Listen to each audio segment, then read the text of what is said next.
They say the universe whispers to those who dare to be still long enough to listen. But what if the whispers were more than metaphors? What if they were blueprints? Invisible threads tugging at the tapestry of your life, arranging people, places, and moments with such eerie precision that they defy coincidence.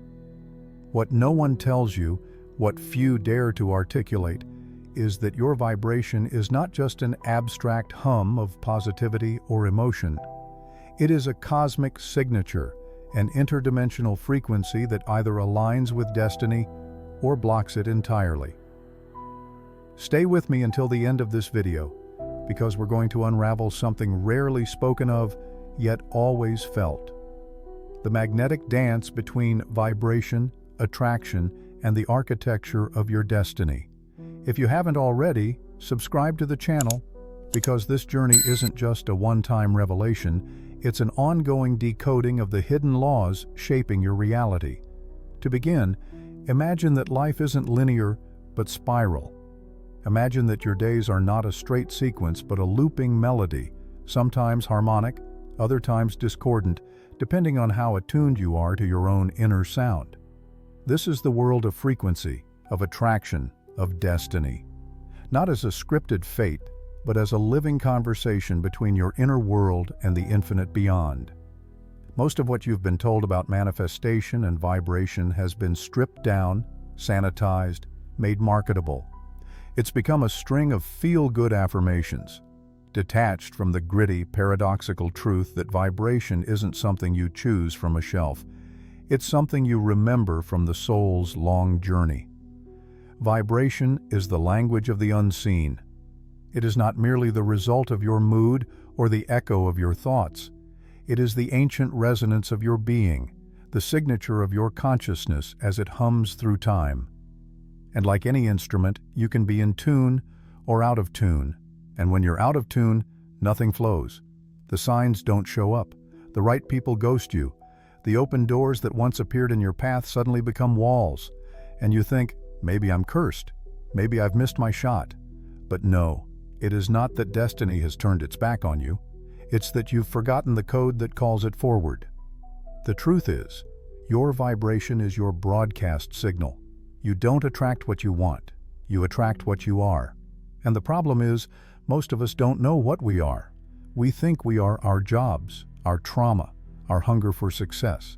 But the real you exists behind all of that, encoded with a frequency that, when activated, realigns you with what I call destiny corridors, those precise windows in time where the impossible becomes not only possible but inevitable. Still, attraction is not magic. It's physics, veiled in poetry. It's a magnet responding to your core calibration. And most people, because they live in reaction instead of intention, are constantly shifting that calibration unconsciously. They attract chaos because their inner world is chaotic. They attract emotionally unavailable partners because they are unavailable to their own emotional truth. And then they say the law of attraction doesn't work. But it does. It's just brutally honest. It doesn't respond to what you say. It responds to what you vibrate. And then we come to destiny, that great river we all swim in but seldom understand. Some say destiny is fixed. Others say it is fluid. The truth? It is responsive. It is a living feedback loop between your vibration and your actions. But here's what no one tells you.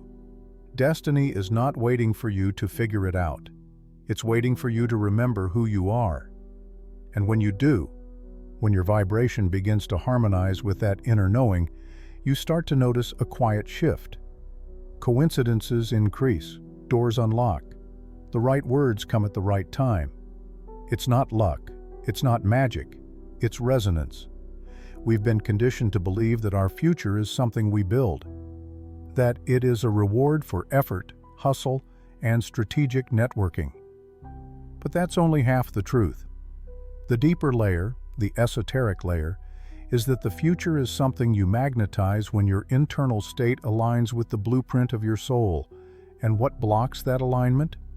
Fear, doubt, the illusion of separation. The moment you forget that you are part of a greater symphony, your vibration becomes noise, and noise cannot attract anything coherent. It can only create distortion. This is why people can work hard and never feel fulfilled. It's why some chase money their whole lives but feel like beggars of purpose. Because effort without resonance is like shouting into a void. But when vibration meets intention, something miraculous happens. You don't force doors open. They swing open for you. You don't beg the universe to hear you. You realize you are the universe, experiencing itself through the prism of your choices. So this journey, this reflection on what no one tells you about vibration, attraction, and destiny, is not just philosophical. It's deeply practical. Because when you understand the mechanics behind the veil, you stop chasing your life and start magnetizing it. You become less interested in controlling outcomes and more committed to fine-tuning your frequency. And once you do that, life begins to feel less like survival and more like synchronicity. In the coming sections, we'll dive deeper. We'll explore how illusion distorts vibration. We'll unravel the symbolic architecture that binds your destiny to unseen cosmic laws. And we'll ground it all in practices that bring the mystic into the mundane. But first, we had to arrive here, in this moment, at this quiet intersection where mystery meets memory. Because the soul doesn't just want to be taught, it wants to remember. To understand what no one tells you about vibration, attraction, and destiny, we must first step beyond the pop spirituality gloss and into the marrow of the matter, into the spaces where truth no longer wears makeup and the soul sits naked beside the flame of knowing. Let's begin with vibration, not as mood, not as motivation, but as metaphysical architecture. Vibration is not created by affirmations or playlists. It precedes thought. It is the living hum of your innermost state, the energetic language your being constantly whispers into the fabric of reality. This is why people who smile through pain still attract pain. Because vibration does not lie. It does not care about your mask. It listens to your core, and your core, if unresolved, becomes your broadcast tower. Now here's the paradox that shakes the foundations of most teachings. Your vibration isn't just about what you think, it's about what you believe underneath what you think. You can tell yourself, "I am worthy," 10,000 times. But if your nervous system still flinches at love, if your body tenses in the presence of abundance, if your gut clenches when someone praises you, your vibration will override your words every single time. That's why attraction isn't a strategy. It's a mirror. The law of attraction is not just ask, believe, receive. That's a simplified slogan designed to inspire. But the deeper truth is this. What you attract is the world's response to your energetic tone. And most of us are tone deaf to our own frequency. We walk around playing a sad symphony and wondering why joy doesn't dance to it. But the universe doesn't dance to your intentions. It dances to your vibration. And so we attract from the wound, from the absence, from the story we tell ourselves about what we deserve or what life will always be. And unless we update the inner script, our outer movie remains on repeat. Attraction, therefore, is not magic. It's memory. It's your field, replaying what you energetically remember to be true. Not what you want to be true, what you expect. You attract what your nervous system has made peace with, even if that peace is built on suffering. And the most tragic part? Many people attract pain not because they want it, but because it's the only thing they've ever known how to hold. This is where destiny steps in, not as a punishment nor a gift from some invisible judge, but as a consequence of alignment. Destiny is not a sentence handed down from on high. It is the inevitable unfolding of a frequency long held. It is the logical outcome of your energetic identity. If your soul's song remains muted by trauma or distorted by illusion, then your destiny becomes a shadow of what could have been. But the moment your vibration changes, the moment your internal architecture shifts, the shape of your future, begins to rearrange itself. Subtly, silently, certainly. Destiny is not fixed. It is alive. It is sculpted not just by choices, but by calibration. The choices you make from fear birth a different future than those you make from alignment. And this is the secret no one tells you. Your destiny isn't a single road. It is a field of roads, each one activated by a specific internal tone. You tune yourself like an instrument, and the path that responds is the one vibrating in harmony with your current state. This is why it's not enough to visualize your future. You must vibrate it into being. You must become so tuned into the frequency of what you desire that your life has no choice but to rise to meet it. And this tuning process is not always gentle. Sometimes it breaks you open. Sometimes it strips you of false layers, because the soul cannot vibrate truth while dragging the weight of illusion. And so here we encounter another theme: illusion versus alignment. The greatest illusion is separation, the idea that you are apart from your destiny, your purpose, your highest self, that you must chase it across deserts and decades. But you are not separate. You are simply out of tune. Imagine trying to hear a song playing on 98.7 FM while your dial is stuck on 93.1. The song exists. It is playing. But your receiver can't pick it up, not because the station is gone, but because your tuning is off. The same is true for the life you want. It exists. It's already playing. But your current vibration might not be able to receive it. The journey, then, is not about chasing the song. It's about fine-tuning the receiver. And so, we come to the real work, the stillness, the self-honesty, the shedding of false identities. Because to truly shift your vibration, you must die to who you've been pretending to be. You must surrender the frequencies of fear, shame, unworthiness, not because they're bad, but because they distort your signal. They muffle the transmission between you and the future calling your name. This is why inner healing is not a luxury. It is energetic necessity, not just for peace of mind, but for destiny alignment. Every unhealed wound vibrates. Every unresolved grief hums, and until it is heard, it will continue attracting reflections of itself. The world you live in is not just built on action. It is sculpted by frequency. You are not here to hustle your way to your soul's path. You are here to remember it, to tune to it, to trust it. And in that remembrance, attraction becomes effortless, and destiny becomes inevitable. But none of this matters unless we begin to see differently, to peel back the layers of programming, distraction, and conditioning that keep us numb to the vibrational truth of who we are. Only then can we begin the sacred work of recalibrating our lives to the music we were always meant to play. If vibration is the music of the soul and attraction its echo across time, then symbols are the forgotten notes in the cosmic score. The hieroglyphs the universe uses to speak in riddles, the parables of destiny that arrive in disguise. To truly grasp the unseen dance of vibration, attraction, and destiny, we must journey into the terrain of the symbolic, where truth wears metaphor like a cloak, and the most profound insights arrive not through logic, but through imagery, story, and myth.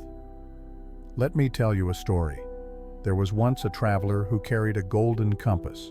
She believed it pointed to her highest destiny, but no matter how far she walked, she never seemed to arrive.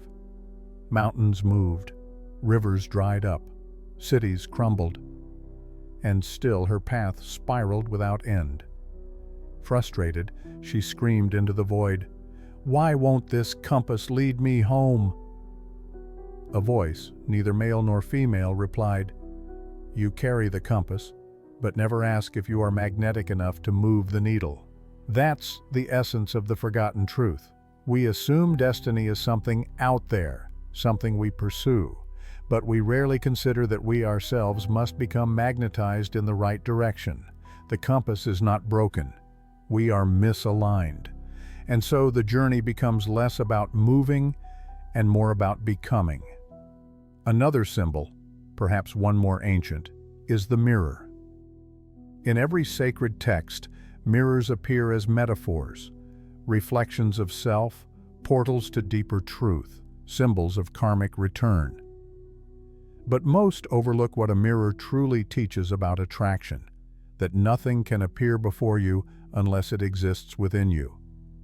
The relationships that trigger you, the patterns that repeat, the obstacles that persist, they are not enemies. They are mirrors. And the sooner we stop smashing mirrors and start reading them, the sooner we align with what they were trying to show us all along. But the ego resists this. It wants to see the world as cause and effect, linear, clean, predictable. Symbols confuse it. Mirrors offend it. The ego thrives on the illusion of control. Yet, destiny is not something the ego can pilot. It is a mystery revealed only to the parts of us that have made peace with the unknown. This is why ancient initiates spoke in riddles, why spiritual truths were guarded behind allegory and arcane imagery. Because the symbolic mind is what allows vibration to translate into vision. It is through symbols that the soul remembers. And so let us follow the thread of another story, one not told in words, but in light. Imagine a prism catching sunlight and scattering it into 7 radiant beams: red, orange, yellow, green, blue, indigo, violet, the spectrum of vibration. In this vision, every color represents a frequency of consciousness.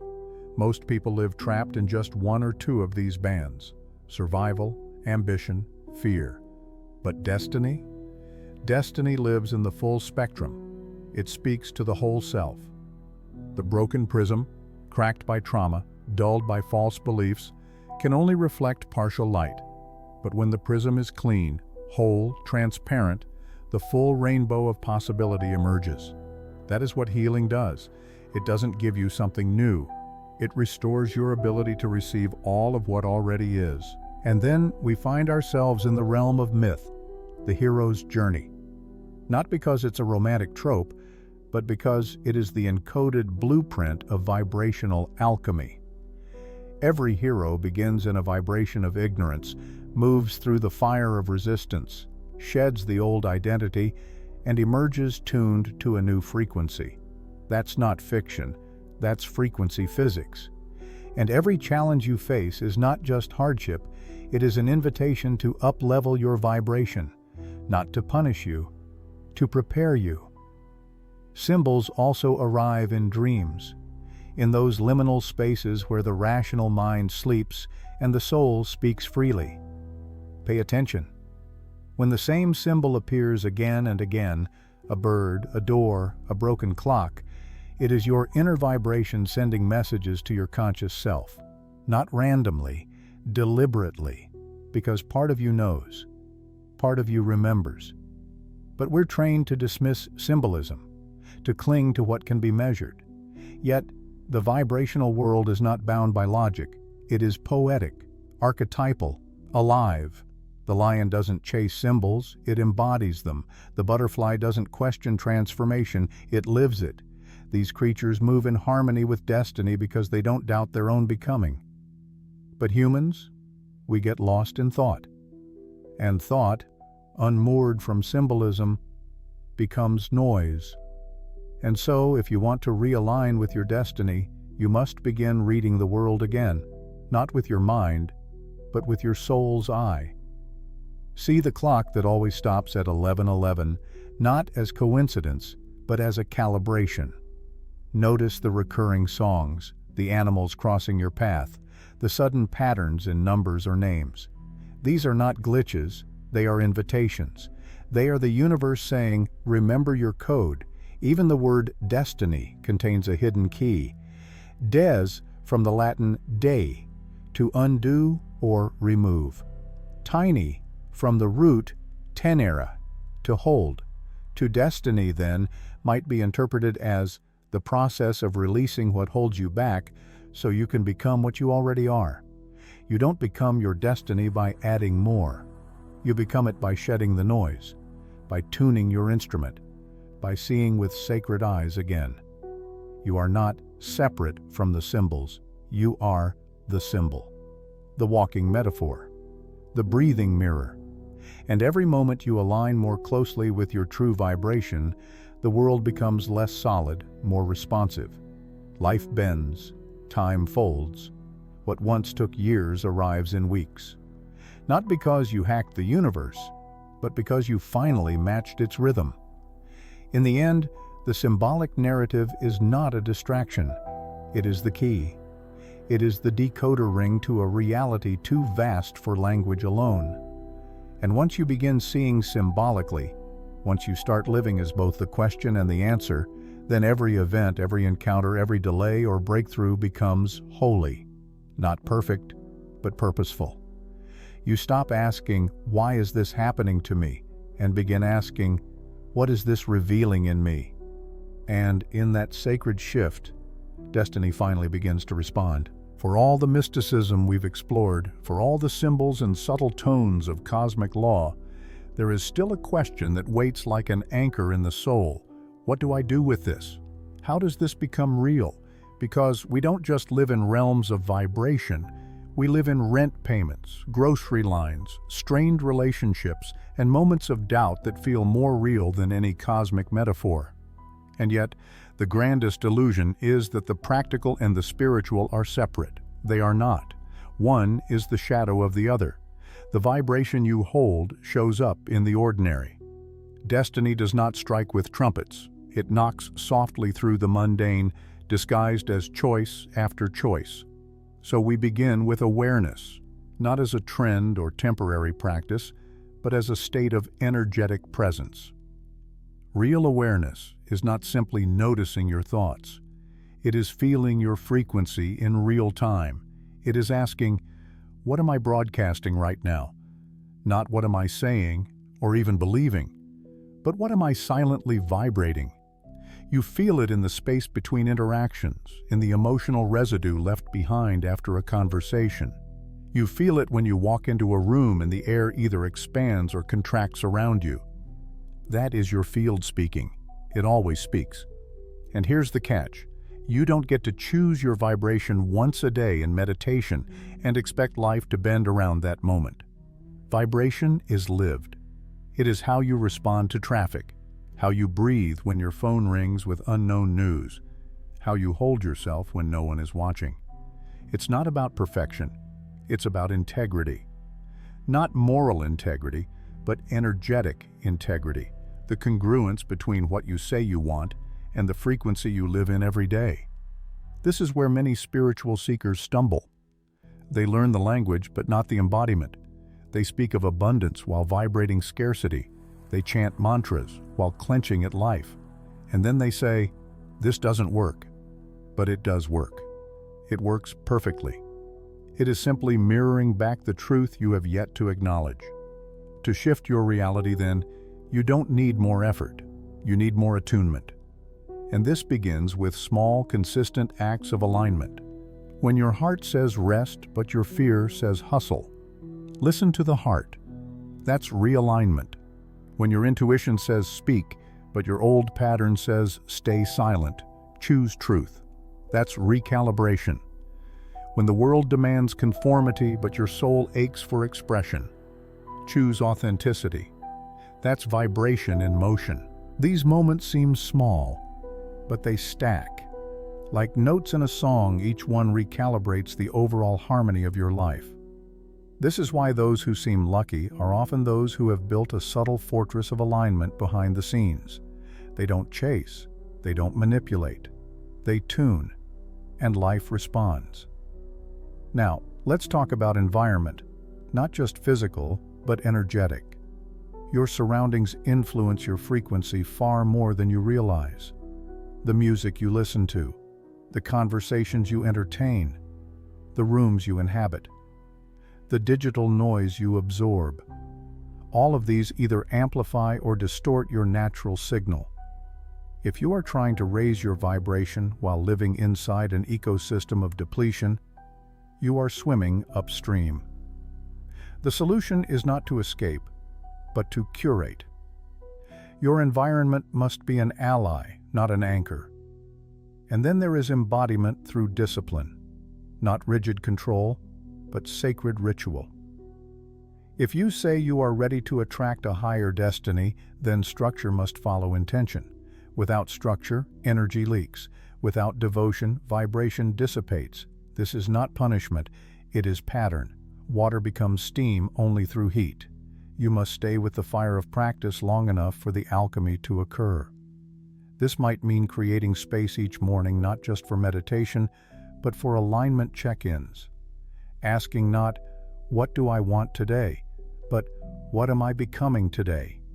It might mean tracking not only goals, but energetic shifts. Keeping a journal not just of events, but of frequencies. What did I attract this week? What repeated? What resisted? These are not signs of failure, but signals from the field, guiding you back into resonance. Now, let's get more grounded. What happens when you apply this in the middle of chaos? When the job is lost, the relationship ends, the plan unravels. This is the test. Because vibration is not measured by ease. It is revealed through crisis.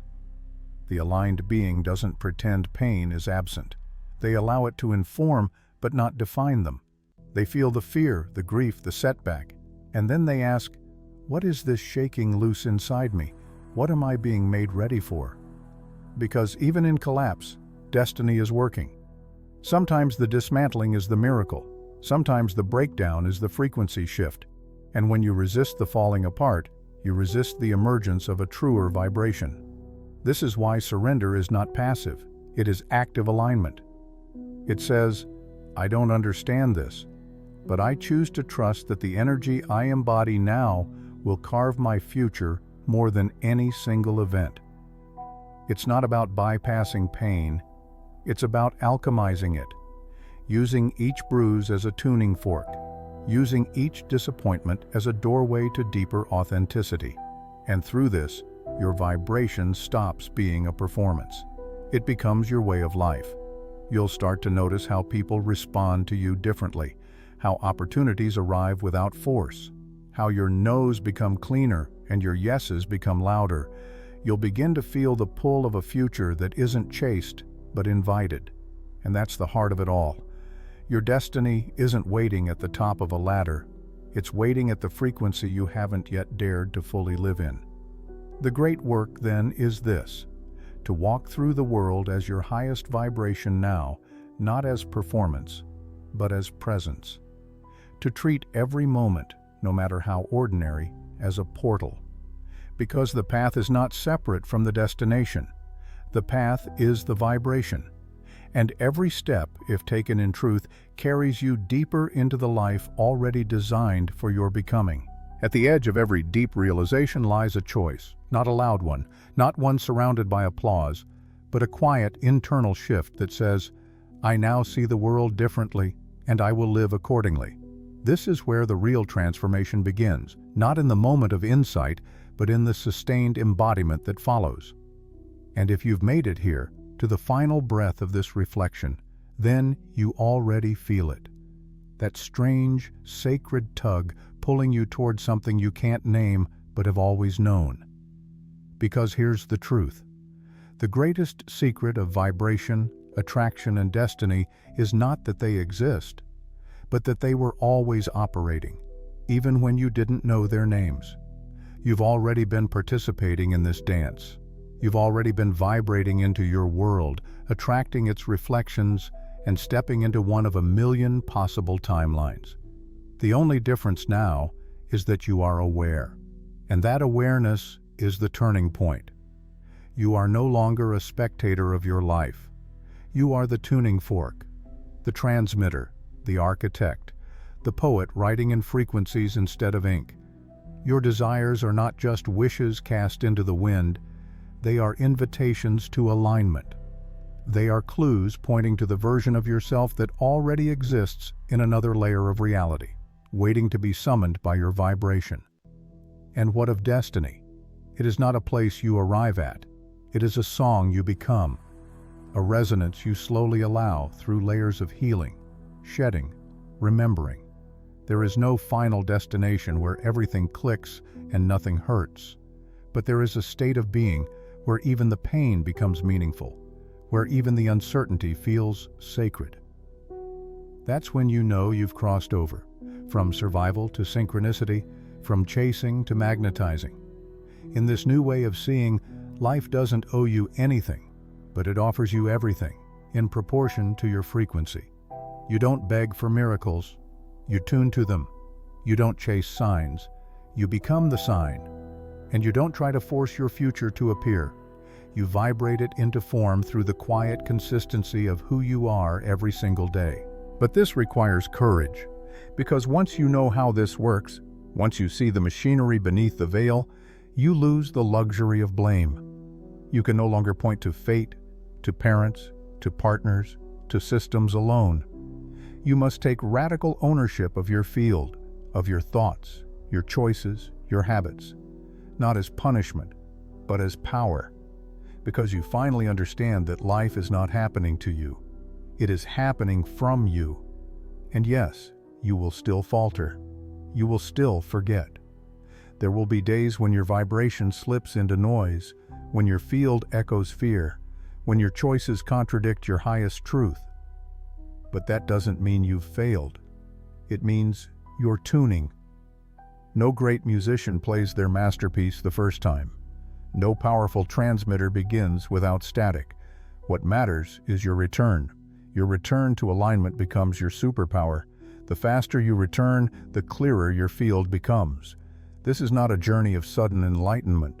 It is a journey of refinement, subtle, daily, sacred, like an ancient temple being rebuilt stone by stone, not for the world to see, but for your soul to live in.